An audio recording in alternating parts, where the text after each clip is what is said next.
Hello people of God, nung nakaraan nga ay pumunta kami sa Cotabato City. Nang pauwi na nga kami, nadaanan namin ng isang tindahan na puno ng tambo. Ayan. So bumili po kami ng bali 100 pesos.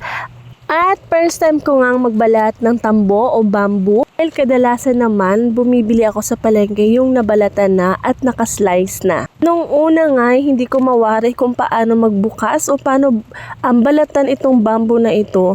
At medyo may kakatihan siya. At yun nga, medyo nahirapan talaga ako. At excited nga akong makapagluto ng bamboo o tambo. Dahil matagal-tagal na rin yung huli akong nakaulam ng tambo o bamboo. Ikaw ba, kumakain ka ba ng bamboo o tambo? Ano bang tawag nito sa inyo? Gusto ko nga sanang gataan ito at lagyan ng banisil, saluyot, kalabasa at mais. Pero dahil gabi nga ang aming home builders o Bible study every week, so nagdesisyon na nga lang ako na gawin na siyang adobo. At nang nabalatan ko na nga lahat, halos mas marami ang balat kaysa sa laman.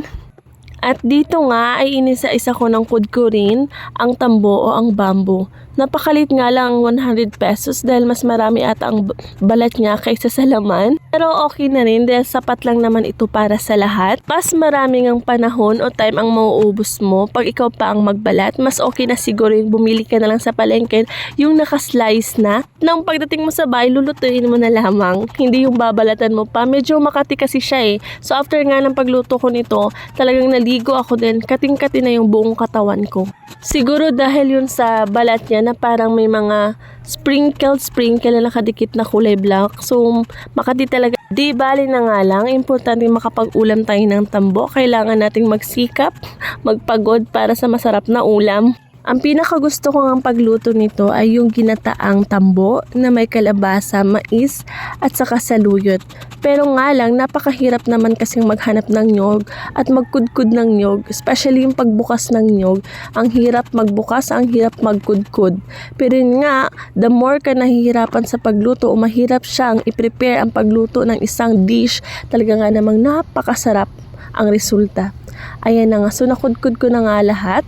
At inumpisahan ko na ring lutuin ang tambo na ito. So ginisa ko na lang dahil nga adobo ang lulutuin ko dito.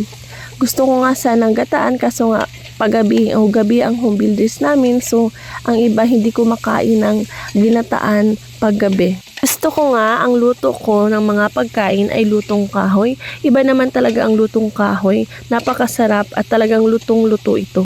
Medyo natagalan ako magluto nitong tambo na ito ay kailangan ko pa siyang lagain para medyo mawala yung pait niya at ibuhos yung pait na sabaw na meron siya. At medyo nga nahirapan ako nagluto sa kahoy dahil alam nyo namang madalas na pong umulan dito at nakalimutan kong takpan ang mga kahoy na nabisak ko.